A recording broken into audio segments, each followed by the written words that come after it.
저는 올해 69입니다. 38년 동안 초등학교에서 아이들을 가르쳤고 정년퇴직 후엔 학습지 선생님으로 5년쯤 더 일했죠. 쉬게 된 건 몸이 조금 버거워져서였습니다. 허리도 안 좋고 오래 서 있는 게 힘들더라고요. 그래서 그만두고 쉬기로 한 거죠. 지금은요, 그럭저럭 회복도 됐고 컨디션도 예전만큼은 아니지만 병원 다닐 일도 없고 동네 산책 나가는 정도는 무리 없습니다. 하루 3끼 꼬박 챙겨 먹고 간단한 운동도 하고 있으니까요. 다만 일이 없으니 시간이 참 길게 느껴질 뿐이에요. 제가 사는 집은 남편이 세상 떠난 뒤 받은 보험금으로 제가 제 이름으로 마련한 단독주택입니다. 조금 오래된 집이지만 정원을 직접 가꾸며 사는 재미가 있어요. 꽃도 심고 이른 아침에 물 뿌릴 때면 마음이 참 평화롭거든요. 그때 남편 없이도 어떻게든 살아보겠다고 조금 무리해서 오피스텔도 한 채 더 장만했어요. 그게 지금은 노후 자금이 되어주고 있어요. 세입자에게서 받는 월세가 한 달 생활비로 충분하진 않지만 큰돈 쓸 일 없는 저한텐 딱 좋습니다. 아들 도현이는 결혼 후 차로 15분쯤 거리의 신도시 아파트로 나가 살고 있어요. 아직 아이는 없고 맞벌이 부부로 바쁘게 살죠. 며느리 진아는 광고회사 중간 관리자라 늘 바쁘고 피곤하다 말하지만 화장도 꼼꼼히 하고 유행에도 밝고 언제 봐도 말쑥한 모습이에요. 그 애를 처음 봤을 때는 어른 대하는 법을 잘 아는 애구나 싶었습니다. 처음엔 말도 곱고 행동도 바르더라고요. 그런데 이상하게 그 예의 바른 말투가 시간이 갈수록 묘하게 사람 마음을 건드립니다. 어머님 오늘도 하루 종일 집에만 계셨어요? 요즘엔 다들 뭔가 하시던데 시간이 아까우셔요. 말은 분명 걱정처럼 들립니다. 그런데요, 그 속엔 늘 한가하다, 놀고 있다, 쓸모없다는 말이 숨겨져 있는 듯합니다. 언젠가 한 번은 제가 점심 약속이 있어 나갈 준비를 하고 있었는데 며느리가 그 모습을 보고는 이렇게 말하더군요. 어머님 어디 가세요? 어머님도 요즘엔 외출 많으시네요. 부럽다. 전 정말 바빠 죽겠는데. 그 웃는 말투 속에서 저는 이상하게 놀고 있는 사람이 뭐가 그리 바쁘냐는 그 말이 들리는 것 같았습니다. 쉬고 있는 것과 게으른 것은 다르다고 그 애는 모릅니다. 평생을 아이들 앞에서 서 있었고 방문 수업까지 뛰며 마지막까지 버틴 저였는데 지금은 그저 집에 있는 사람, 시간 많은 사람일 뿐이죠. 예전엔 그러려니 넘겼습니다. 젊은 사람들은 다 그런가 보다 세대 차이겠지 하며 넘겼죠. 그런데요. 그 말들이 쌓이고 쌓이니까 마음 한편에 돌처럼 눌러앉더군요. 딱히 화낼 일은 아니지만 그렇다고 아무렇지 않은 것도 아닌 이상한 서운함이 하루가 다르게 늘어갔습니다. 며느리는 여전히 웃으며 말하죠. 요즘엔 어르신들도 유튜브도 하시던데 어머님은 뭐 하고 싶으신 거 없으세요? 그 애는 제가 원하는 게 없어서 안 하는 줄 압니다. 몸이 예전 같지 않아서 쉬는 중이라는 건 전혀 이해하지 않죠. 그러니 말끝마다 시간 많으시잖아요. 하실 수 있으시죠? 이런 말이 붙습니다. 하고 싶은 걸 다 할 수 있다고 믿는 건 젊은이들의 특권이에요. 저흰 할 수 있는 것 중에서 할 수 있는 만큼만 하며 사는 법을 배워왔으니까요. 하지만 그 아이 눈엔 제가 그저 백수처럼 한량처럼 집안에만 있는 시간 많은 사람으로 보였나 봅니다. 그리고 곧 그 착각이 얼마나 뿌리 깊은지 전 눈앞에서 확인하게 됩니다. 그날 그 자리에서요. 3개월에 한 번 고등학교 동창들이 모이는 날이었습니다. 나이 들수록 모임이 귀해지니까 우린 한 번 모일 때마다 그날 하루는 아예 비워두고 얘기도 많이 하고 맛있는 것도 먹으며 수다를 떨었죠. 이번엔 제가 예약을 맡았습니다. 예전엔 늘 단골 순댓국집에서 만났는데 이번엔 조금 다른 분위기를 내보자 싶어 집 근처 브런치 카페를 예약했죠. 새로 생긴 데인데 분위기가 괜찮더라고요. 아침 준비를 하며 나갈 채비를 하고 있는데 아들 도현이한테 전화가 왔습니다. 엄마, 내가 데려다 줄게. 그 카페 어디쯤이야? 괜찮다고 했지만 굳이 온다기에 그래라 했죠. 차가 집 앞에 도착했고 타보니 며느리 진아가 조수석에 앉아 있더군요. 그 애는 고개를 돌려 웃으며 말했습니다. 어머님, 제가 모셔다 드릴게요. 오늘 미팅이 뒤로 좀 밀려서 시간이 비었거든요. 차 안에서 이런저런 대화를 하며 카페에 도착했는데 진아가 같이 내리는 겁니다. 잠깐 인사라도 드릴게요. 어머님 친구분들 뵌 적이 없어서요. 입구까지 따라오는 것도 의외였는데 문까지 열고 안으로 들어오더니 고개를 끄덕이며 테이블 쪽으로 먼저 걸어가더군요. 어머님, 저기 계신 분들이신가 봐요. 인사만 드리고 나갈게요. 그렇게 말하고는 제 친구들이 앉아있는 테이블로 함께 향했습니다. 친구들이 저를 보며 반가워했죠. 어이구, 정숙이 늦네. 어디서 빙빙 도는 거야? 와, 정수가 오랜만이다. 얼굴이 왜 이렇게 좋아졌어? 그때 며느리가 활짝 웃으며 인사를 했습니다. 안녕하세요. 저는 정숙 어머님 며느리예요. 이렇게 인사드리게 돼서 너무 반가워요. 친구들이 놀란 얼굴로 고개를 끄덕이며 인사를 받았고 그 애는 자연스럽게 제 옆에 잠깐 앉더니 휴대폰을 슬쩍 보며 말했습니다. 저 곧 미팅 있어서 금방 나가봐야 하긴 해요. 그래도 인사만 드리고 싶어서요. 말은 참 부드러웠습니다. 말투도 나무랄 데 없었고 표정도 마치 참한 며느리 그 자체였죠. 친구 하나가 저를 보며 물었습니다. 요즘은 뭐 하면서 지내? 내가 손 놓고 가만히 있을 사람은 아니잖아. 내가 입을 열기도 전에 진아가 웃으며 말했습니다. 저희 어머니요? 그냥 한량이세요. 하루 종일 아무것도 안 하세요. 자랑할 거라고는 시간 많은 거밖에 없죠. 그치? 그 말이 끝나자 자리 분위기가 순간 얼어붙었습니다. 친구들이 젓가락질을 멈췄고 누군가는 물을 마시던 손을 멈춘 채 저와 진아 사이를 번갈아 쳐다봤습니다. 진아는 그런 분위기를 아는지 모르는지 테이블 옆에 놓인 화병을 내려다보며 혼자 흐흐 웃고 있었죠. 그 웃음이 잔잔하고 조용하고 무심한 듯 흘러나왔지만 제 귀엔 날카로운 칼날처럼 느껴졌습니다. 한량 하루 종일 아무것도 안 하는 사람 자랑할 게 시간밖에 없는 사람. 그 말은 그 애가 저를 얼마나 깔보고 있었는지를 아무렇지 않게 공개적으로 드러낸 순간이었습니다. 그리고 그 대상은 제 친구들 앞에서의 저였습니다. 숨이 턱 막혔습니다. 어디서부터 뭐라고 해야 할지 몰랐고 입안이 마르고 심장이 두근거리기 시작했습니다. 말끝마다 웃으며 던진 그 말들이 그 순간만큼은 그냥 장난이 아니란 걸 뼈저리게 느꼈습니다. 친구들은 애써 화제를 돌렸고 누군가는 물을 따라주며 요즘 다들 그런 거지 뭐 하면서 웃어넘기려 했지만 그 어색한 공기가 제게 너무 선명하게 남았습니다. 진아는 그 분위기를 마무리 짓듯 일어섰습니다. 저 미팅 있어서 먼저 가볼게요. 어머님 재밌게 이야기 나누세요. 그렇게 말하고 가방을 챙긴 뒤 머리칼을 정돈하며 가볍게 인사하고 카페를 빠져나갔습니다. 진아가 나간 뒤 한 친구가 제 어깨를 툭 치며 말했습니다. 야, 너 너무 멀쩡해 보이는데? 무슨 한량이야. 그냥 그 애가 무심해서 그런 거지. 다른 친구도 말했습니다. 요즘 애들은 다 그렇게 툭툭 던지더라. 의도 없는 말이라고 해도 듣는 사람은 마음에 남지. 그 말을 듣는 순간에도 저는 한마디도 못했습니다. 그냥 젓가락만 만지작거리며 앞에 놓인 음식도 제대로 못 먹었죠. 다른 사람들은 요즘 애들 말버릇이라며 넘겼겠지만 저에겐 너무도 큰 상처였습니다. 그날 진아는 웃고 있었습니다. 저를 내려다보는 눈으로 뭐가 그리 즐거운 듯이 말이죠. 그리고 저는 그 웃음을 두고두고 잊을 수 없게 되었습니다. 집에 돌아와도 그 말이 계속 맴돌았습니다. 한량 아무것도 안 한다 자랑할 게 시간뿐이다. 진아는 웃으며 말했지만 그 말은 제 가슴 속에 묵직하게 내려앉았습니다. 하루 종일 집에 있는 사람이긴 했죠. 하지만 그건 몸이 예전 같지 않아서였고 정말로 아무것도 안 하고 산 건 아니었습니다. 밥은 제때 챙겨 먹고 정원에 물도 주고 시장 다녀와서는 장봐 온 재료로 반찬도 만들고 작은 오피스텔 세입자 계약도 직접 돌보며 지냈으니까요. 그 애는 그걸 다 아무것도 안 하는 삶이라고 말했습니다.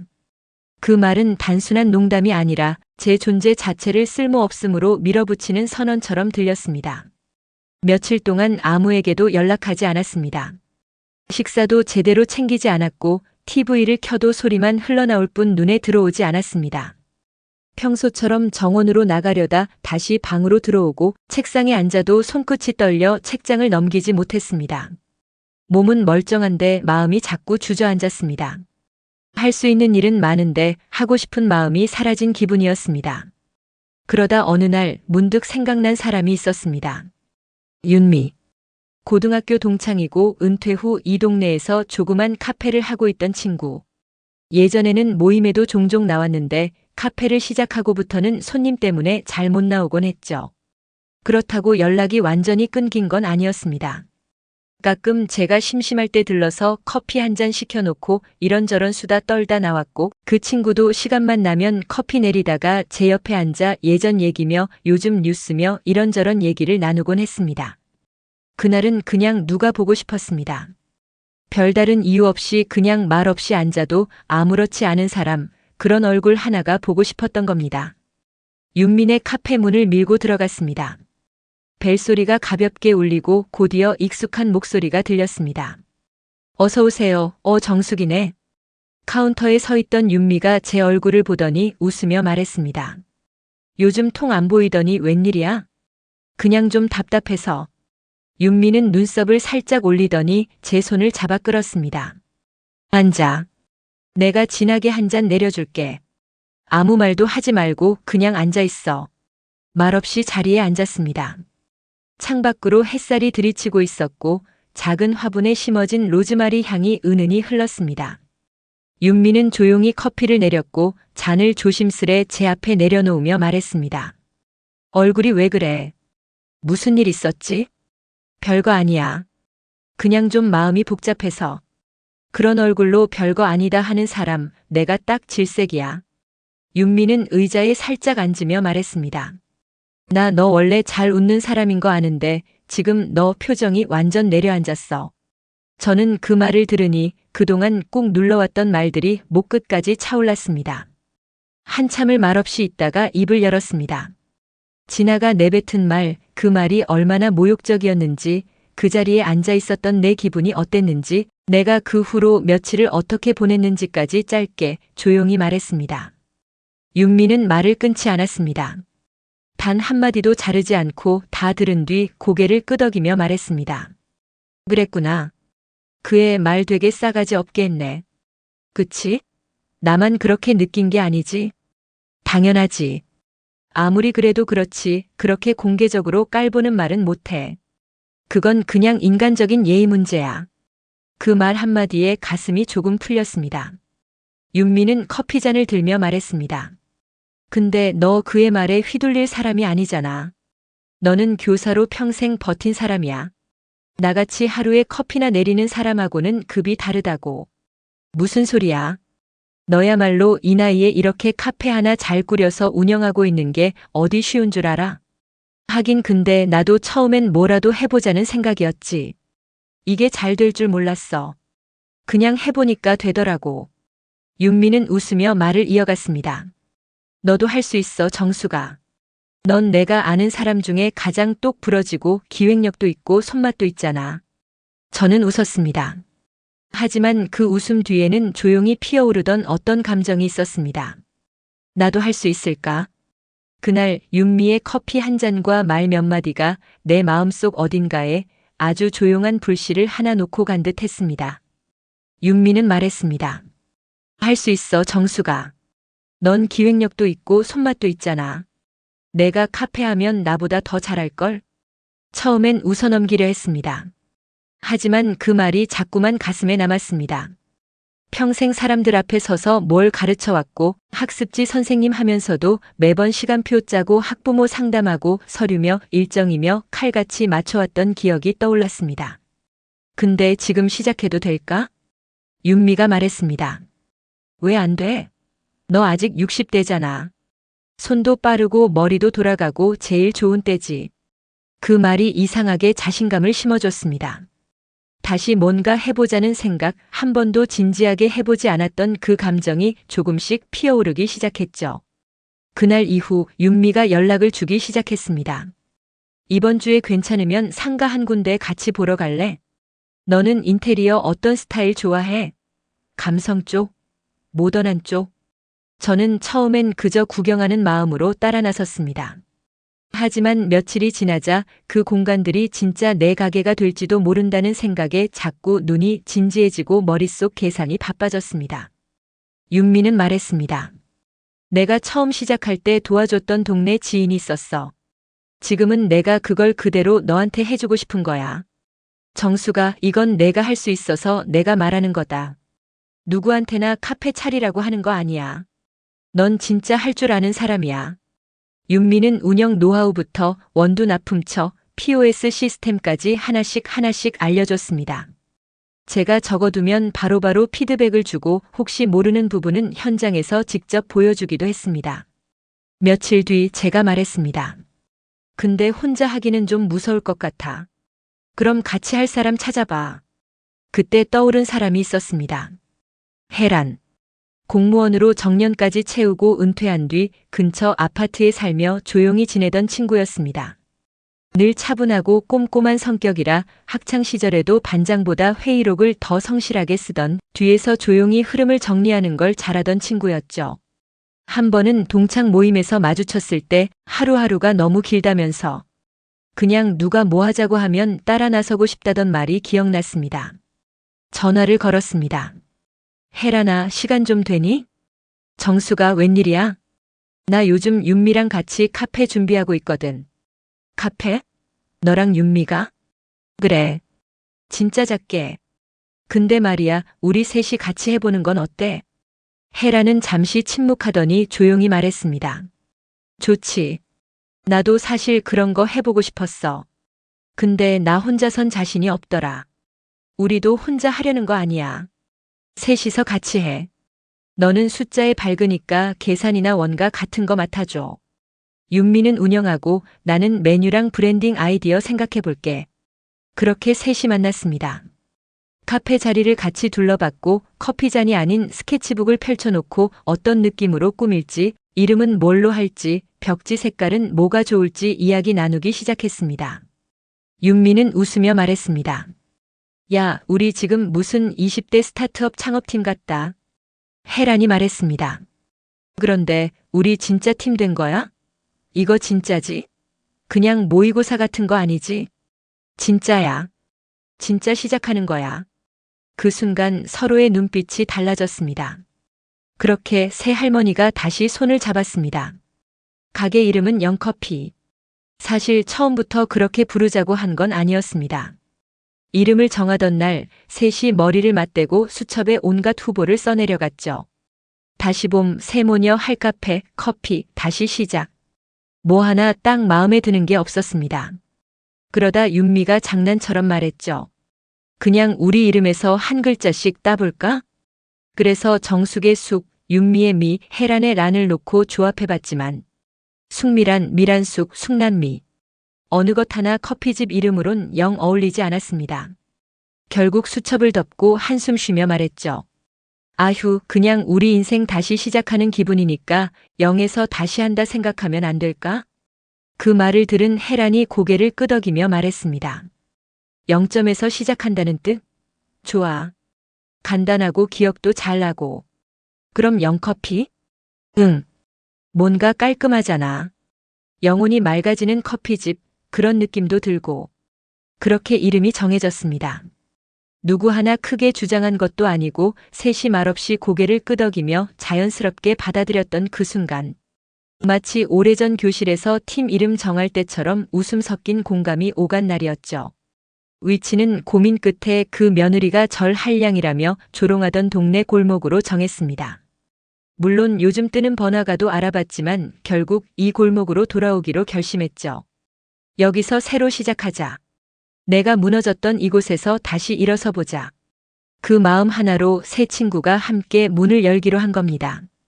상가 공실이 많아 월세도 착했고 무엇보다 저에겐 이 동네가 자존심을 회복할 무대였습니다. 내부는 윤미의 조언을 따라 원목 가구에 따뜻한 조명을 더해 아늑한 분위기로 꾸몄고 혜란은 홍보 전단지를 만들고 지역 커뮤니티에 직접 발품을 팔아 소문을 냈습니다. 저는 메뉴판을 직접 손글씨로 써서 프레임에 넣고 직접 만든 쿠키와 샌드위치를 몇 번이고 시험하며 준비했습니다. 셋이 모이면 꼭동아리 같은 분위기였습니다. 이 쿠키 좀 덜 달게 해볼까? 아메리카노는 진하게, 대신 라떼는 부드럽게. 윤미야, 오늘은 커피 향이 기가 막히네. 힘든 날도 있었지만 셋이 부지런히 움직였기에 지칠 틈이 없었죠. 오픈 전날 밤늦도록 내부 청소를 하고 간판을 마지막으로 매단 뒤 셋은 조용히 문 앞에 섰습니다. 영커피라는 글자가 켜졌을 때 묘하게 가슴이 찌르르해졌습니다. 이제 진짜 시작이네. 우리 참 많이 돌아왔네. 그래도 지금이라도 돌아왔으니 다행이지. 그리고 오픈 첫날 아침 일찍 혜란이 만든 홍보 문구가 담긴 리플렛을 들고 지나가던 주민들이 고개를 끄덕였고 윤미는 바 안에서 정수의 수제 쿠키를 진열하며 말했죠. 오늘 몇 명이 들어올까? 3명만 들어와도 감사하지. 그런데 오전 10시가 지나자 하나 둘 문을 열고 손님이 들어오기 시작했습니다. 여기 혹시 어르신들이 직접 하시는 카페 맞죠? 직접 굽는 쿠키라고 들었어요. 커피 향이 골목까지 퍼지던데요. 예상보다 더 많은 손님들이 찾아왔고 점심시간 무렵엔 대기표를 받아야 하는 상황이 되었습니다.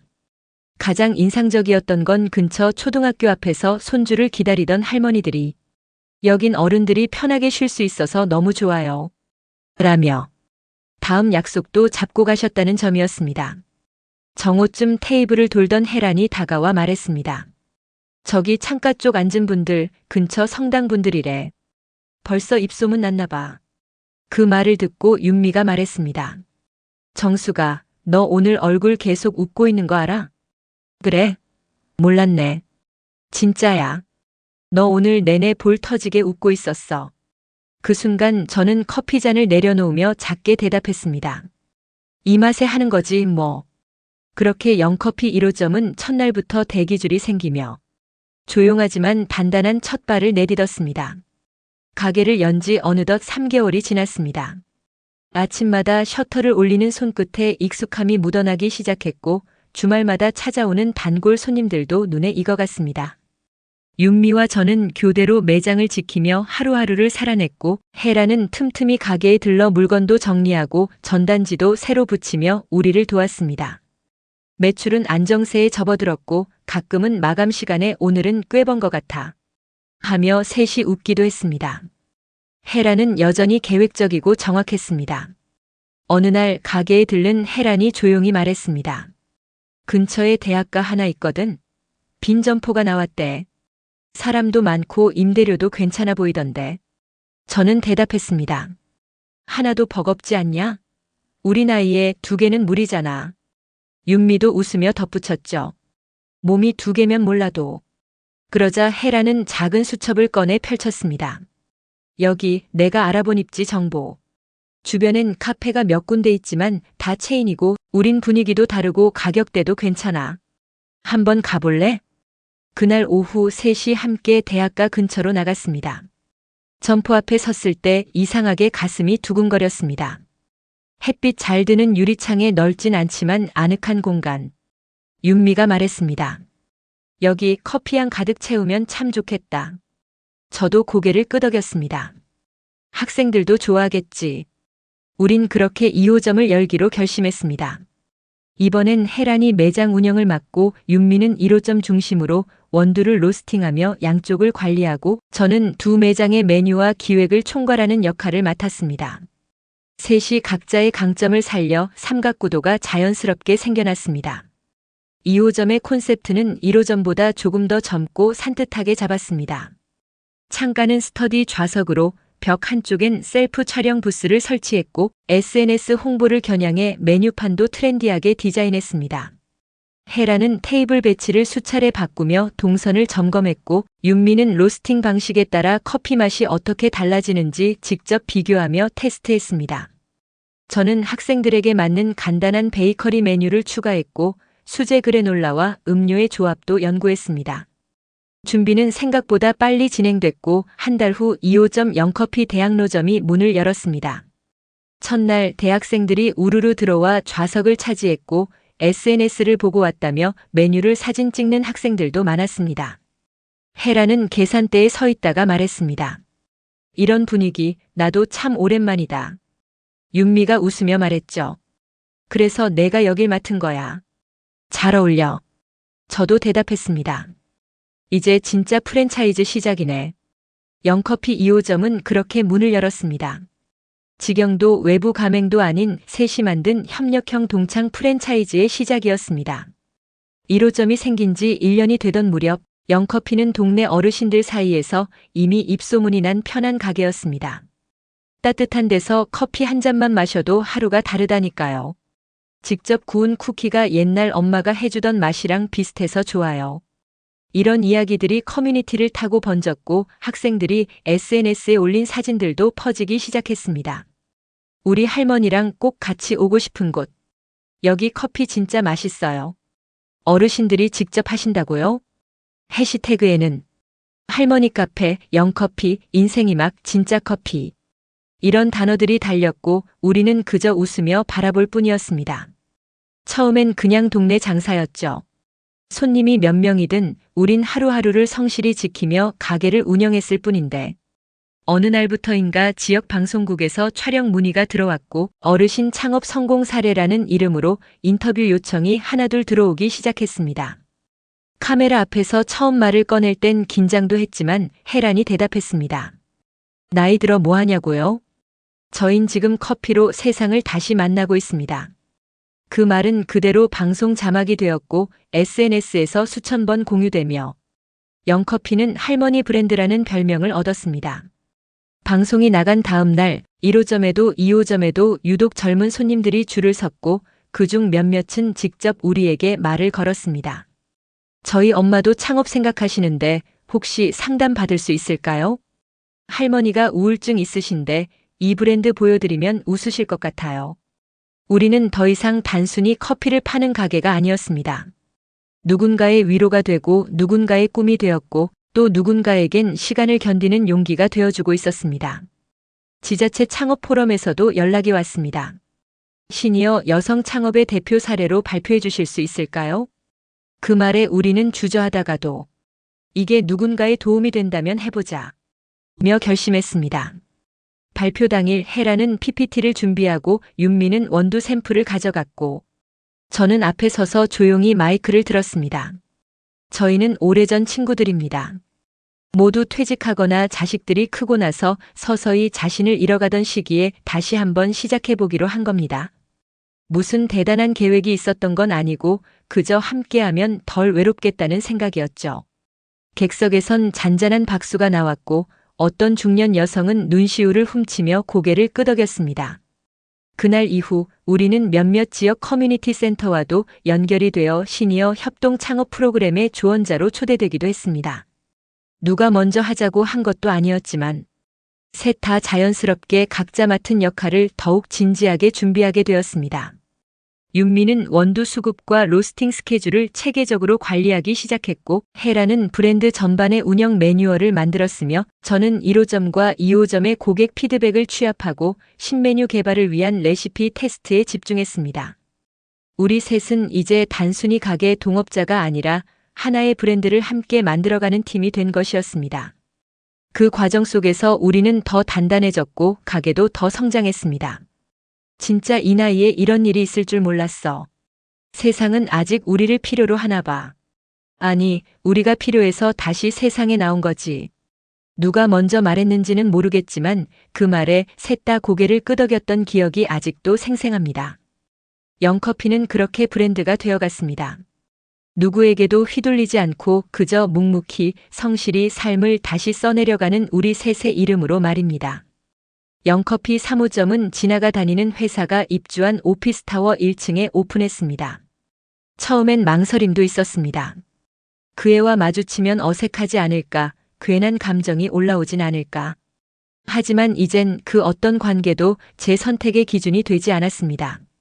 좋은 상권이었고 점포 구조도 깔끔했으며 무엇보다 아침 유동 인구가 확실한 자리였으니까요.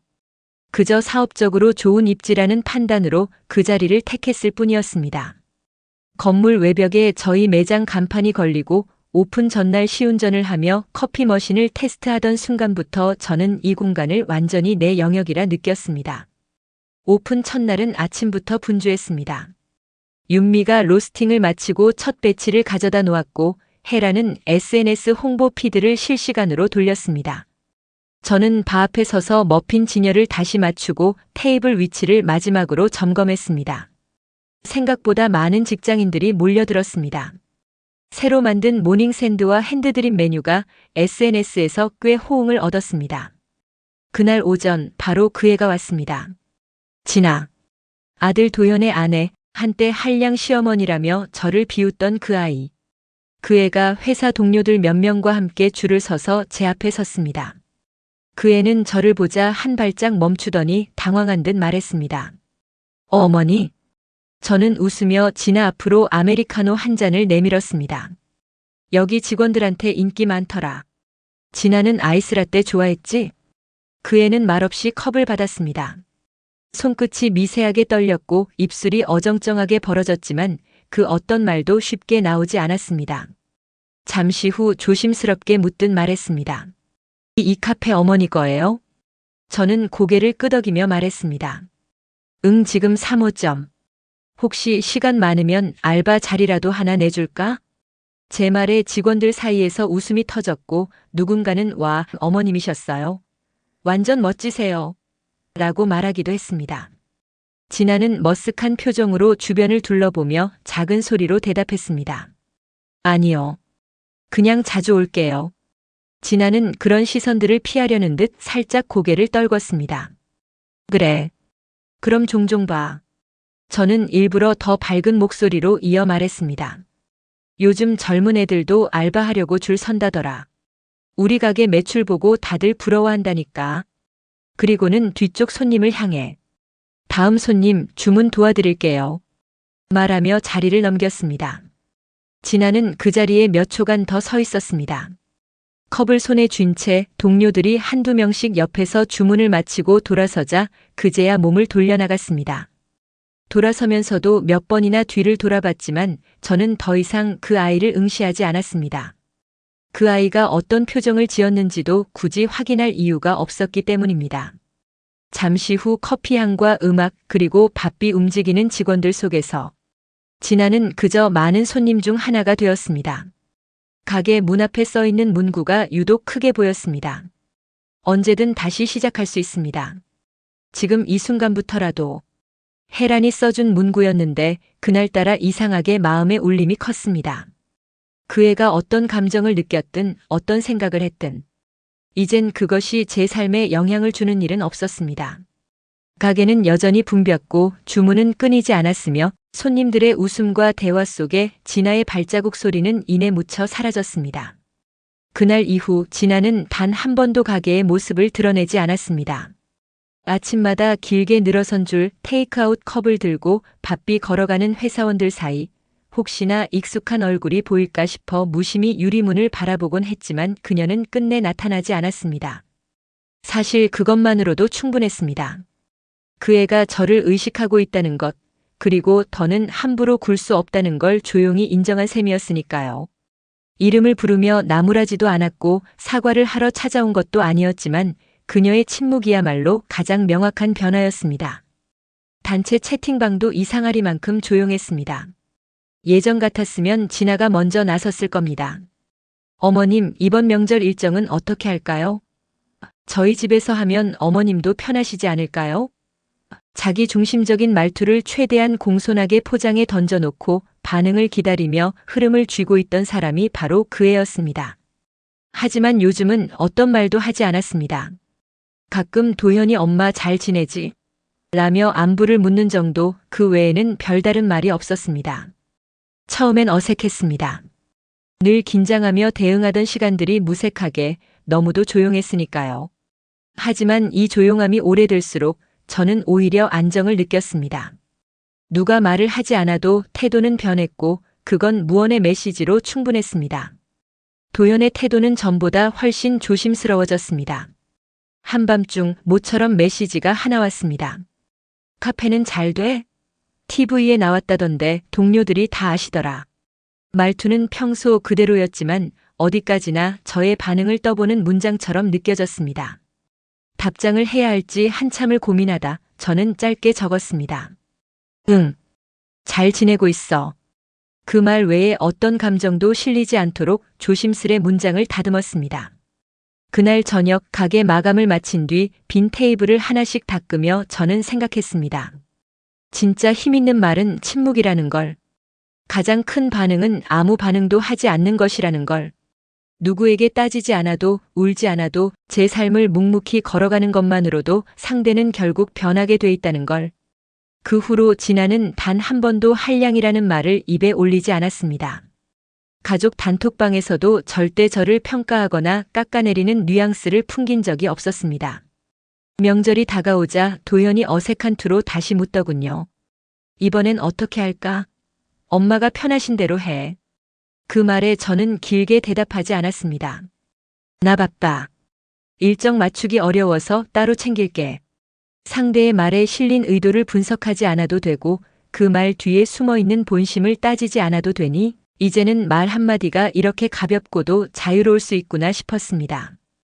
어느 날 건물 1층 로비를 지날 때 멀리서 진아의 뒷모습이 보였습니다. 회사 동료들과 나란히 걷고 있었고 저와 마주치지 않으려는 듯 고개를 살짝 돌리는 모습이 얼핏 스쳤습니다. 그 아이는 제 앞에서 걸음을 늦추지도 인사를 건네지도 않았습니다. 저도 일부러 부르지 않았습니다. 애써 밝은 척도 모르는 척도 하지 않았습니다.